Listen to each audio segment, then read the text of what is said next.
जय हिंद साथियों, कैसे हैं आप सभी मित्रों। जैसा कि मैंने आप सभी को पहले भी बताया था कि हमारे YouTube पर जितने भी कमेंट आते हैं हम सभी कमेंट्स अच्छी तरह से पढ़ते हैं। और हमारे कई भाई ऐसे भी कमेंट करते हैं कि इस टॉपिक पर वीडियो बनाया जाए, इस टॉपिक पर वीडियो बनाया जाए, इसके बारे में हमें बताया जाए। तो आज हम गारमेंट से रिलेटेड, गारमेंट इंडस्ट्री से रिलेटेड किसी भाई ने एक कमेंट किया था कि टाइप्स ऑफ सैंपल्स बताया जाए, सैंपल कितने प्रकार के होते हैं। और ये सत्यता है, ये सच्चाई भी है कि बहुत सारे लोगों को नहीं पता होता कि सैंपल्स कितने प्रकार के होते हैं। और अगर ऐसा कोई कमेंट होता है तो हम उसको नोट डाउन करके रख लेते हैं कि सो दैट हमारे माइंड से न उतर जाए। तो वो अभी आज मैं आप सबको बताने चल रहा हूँ कि टाइप्स ऑफ सैंपल्स कितने प्रकार के होते हैं। हो सकता है आपको कुछ वर्ड इसमें दिखाई न दे, कन्फ्यूजन हो जाए, तो मैं अभी लास्ट में कैमरा एक बार नज़दीक कर दूंगा, मोबाइल का कैमरा। अभी साथियों मैं मोबाइल से ही बना रहा हूँ वीडियो, और आप सबका आशीर्वाद रहा तो कैमरा हो जाएगा तो एकदम क्लियरिटी अच्छी रहेगी। हो सकता है अभी कुछ डाउट दिख रहा हो, इसमें कुछ समझ में ना आ रहा हो, कई बार ये जो वर्ड्स हैं ये ब्लर हो जा रहे हों, मुझे भी पता है, मैंने भी कई सारी वीडियो देखा है, उसमें थोड़ी सी प्रॉब्लम लग जाती है कई बार। लेकिन अभी आप देखिए, और आने वाले टाइम में इन सारी वीडियोज़ को मैं एक बार दोबारा रिपीट करूँगा, अच्छे से बनाऊँगा, मेरी कोशिश ये है। वीडियो के अंत तक बने रहिएगा। और अगर आप मेरे चैनल पर नए हैं तो प्लीज़ सब्सक्राइब करना मत भूलिएगा, सब्सक्राइब जरूर कीजिएगा। साथियों, जो हमारा पहला सैंपल होता है गारमेंट इंडस्ट्री का, वो होता है प्रोटो सैंपल।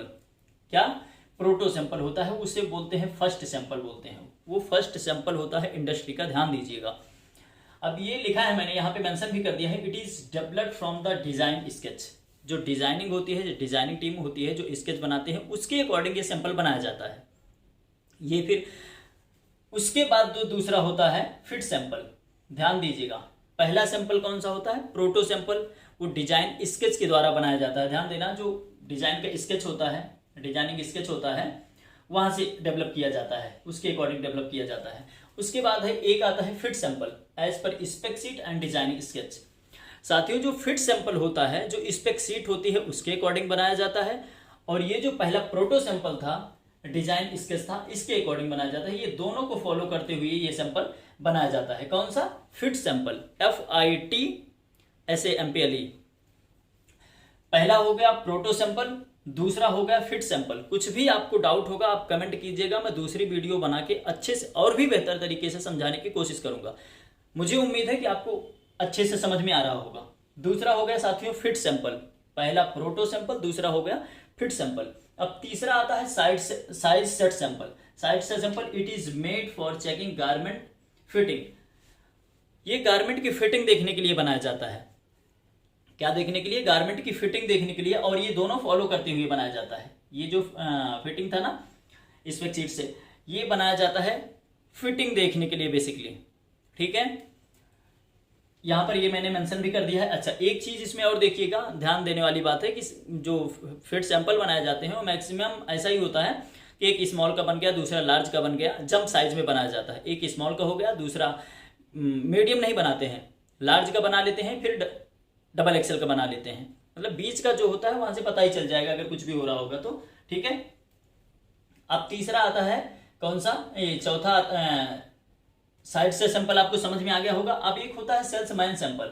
सेल्समैन सैंपल क्या होता है, जिसे हम SMS सैंपल बोलते हैं साथियों, for displaying the design in the retail store. जो वायर का रिटेल स्टोर होता है वहां पर एक सैंपल डिस्प्ले करने के लिए, हैंग करने के लिए, जो वायर का जो शोरूम है, ध्यान देना, जो वायर का रिटेल स्टोर होता है वहां पर हैंग करने के लिए, ये सैंपल वहां पर डिस्प्ले करने के लिए ये सैंपल बनाया जाता है। क्या बोलते हैं इसे, सेल्समैन सैंपल बोलते हैं, SMS सैंपल। आपने सुना होगा SMS बोलते हैं, तो कई बार हो जाता है, कंफ्यूजन हो जाती है। बहुत सारे QA ऐसे हैं भाई, QC भी हैं जिनको नहीं पता है। कोई बात नहीं, शर्माने वाली बात इसमें नहीं है, नहीं पता है तो नहीं पता है, अब सीखेंगे हम। ये होता है SMS सैंपल। अब एक आता है photo shoot sample, for capturing a photo for the catalogue e-commerce site, catalogue और ई-कॉमर्स साइट। अब ये क्यों किया जाता है, ये क्यों बनाया जाता है, इसका भी रीजन ये होता है कि एक फोटो कैप्चरिंग के लिए जो साइट होती है वहां पे अपलोड करने के लिए, वहां पे डिस्प्ले करने के लिए ये बनाई जाती है। For capturing a photo for the catalogue और ई-कॉमर्स साइट, वहां की जो साइट होती है उस पर अपलोड करने के लिए ये फोटो शूट सैंपल बनाया जाता है, ध्यान देना।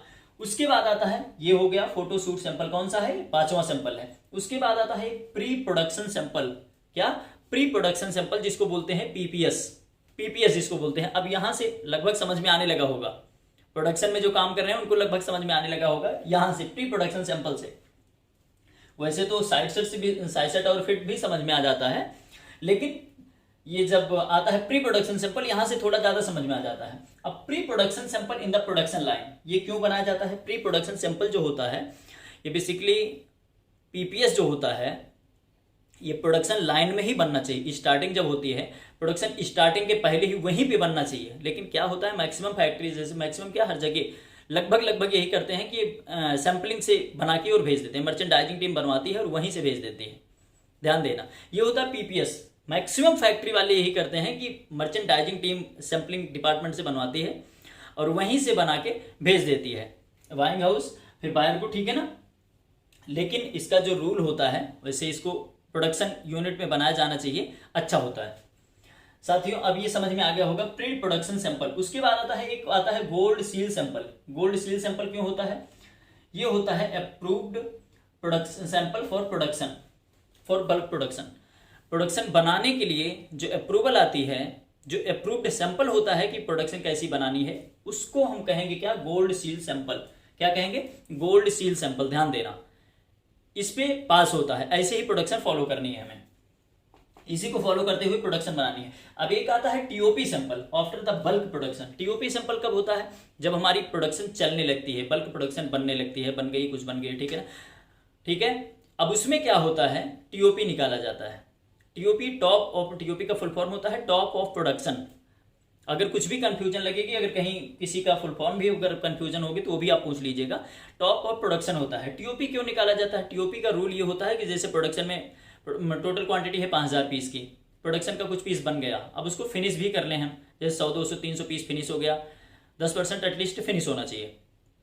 100 पीस 200 पीस 500 पीस जितना भी हो रहा है वो फिनिश हो गया। फिनिश होने के बाद उसमें से प्रोडक्शन से ही हम कुछ पीस निकालते हैं। कहाँ से निकालते हैं? प्रोडक्शन से ही निकालेंगे। कई बार फैक्ट्री वाले क्या करते हैं, ये जो टीओपी होता है ना, टीओपी भी कहाँ से बनाते हैं? प्रोडक्ट सैंपलिंग से बना के रखे होते हैं, लेकिन नियमतः इसको टीओपी को प्रोडक्शन से निकालना चाहिए। अच्छा होता है, क्यों? क्योंकि लास्ट में फंसने वाला चांस नहीं होता है, क्योंकि जो हमारा प्रोडक्शन है वही हमने सैंपल भी भेजा है। नहीं तो प्रोडक्शन में पता चले कि एकदम कुछ चीजें हैं बिल्कुल डिफरेंट बन गई और सैंपल में एकदम एक्यूरेट है, एकदम अच्छा है, तो वो नहीं होना चाहिए। लेकिन फैक्ट्री वाले क्या करते हैं, थोड़ा सा होशियारी दिखाते हैं, सैंपलिंग से बना के उसको पास करा लेते हैं और बाद में वो परेशान होते रहते हैं। बाइंग हाउस वाले पास नहीं करते, मुझे तो सैंपल ऐसे चाहिए, सैंपल ऐसे है तो मुझे ऐसे चाहिए, ये चाहिए, वो चाहिए, तो दोनों में डिस्कशन होता रहता है। फाइनली उसमें प्रॉब्लम क्रिएट होती है। इसलिए ऐसा ही करना चाहिए कि ये भी सैंपल जो है ये प्रोडक्शन से ही निकलना चाहिए। समझ में आ रहा होगा। उसके बाद आता है एक काउंटर सैंपल। यहां पर मैंने लिखा है काउंटर सैंपल, इंटरनल रेफरेंस के लिए। काउंटर सैंपल क्या होता है? जैसे बायर के पास आप डिफरेंट सैंपल भेजे हैं, 2-3 सैंपल भेजे हैं, क्यों? वहां पे ब्रांड ने अप्रूव्ड करके आपको दे दिया है, अपने इंटरनल रेफरेंस के लिए। वो फैक्ट्री में, आपकी फैक्ट्री में रहेगा, अपने रेफरेंस के लिए आप रखे रहेंगे, वो होता है काउंटर सैंपल। ठीक है, समझ में आ रहा होगा। उसके बाद एक होता है शिपमेंट सैंपल। क्या? Shipment sample. शिपमेंट सैंपल कहां से निकाला जाता है दोस्तों? शिपमेंट सैंपल निकाला जाता है प्रोडक्शन से, शिपमेंट से। जैसे बाइंग टीम आई या आप इंटरनल ऑडिट करके कोई शिपमेंट भेज रहे हैं, तो शिपमेंट आपने कर लिया, सब कुछ हो गया, लेकिन उसी शिपमेंट से एक शिपमेंट सैंपल निकाल के आपको रखना है।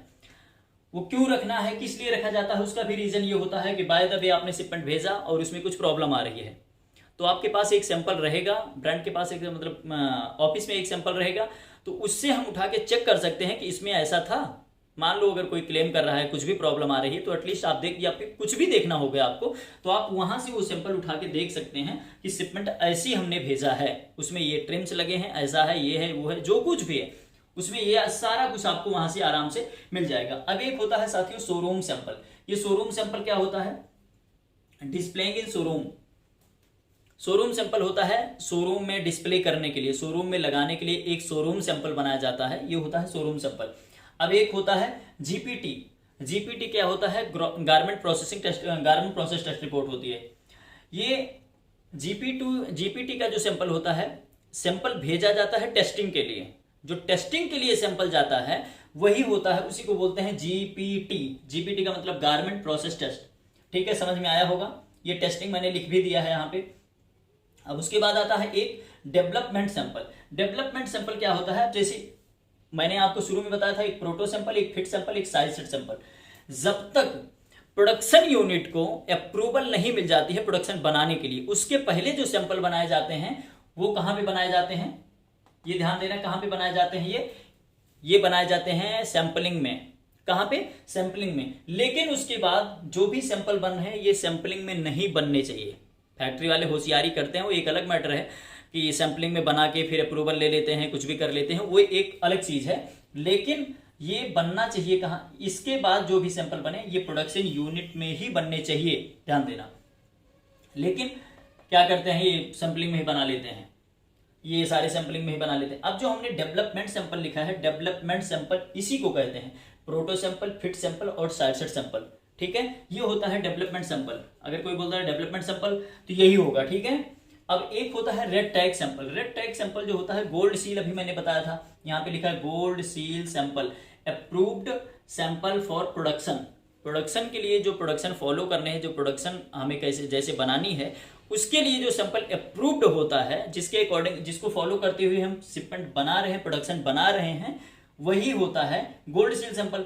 उसी के जैसा एक सैंपल सेम ये भी होता है, सेम वही है, इसमें एक रेड टैग लगा होता है, ठीक है ना। किसी के पास एक गोल्ड सील लगी होती है रेड कलर की, गोल्ड कलर की, तो ध्यान देना, उसी को कहते हैं गोल्ड सील सैंपल। ये होता है रेड टैग सैंपल। बेसिकली अब आपको समझ में आ गया होगा कि सैंपल कितने प्रकार के होते हैं। यहाँ पे हमने 40 प्रकार का मेंशन किया है। यदि अगर किसी भी भाई को कोई भी डाउट लगे, कुछ भी कंफ्यूजन लगे, तो आप बेहिचक कमेंट कीजिएगा। मैं दूसरी भी वीडियो बनाने की कोशिश करूंगा, अच्छे से और भी बेहतर तरीके से समझाने की कोशिश करूंगा।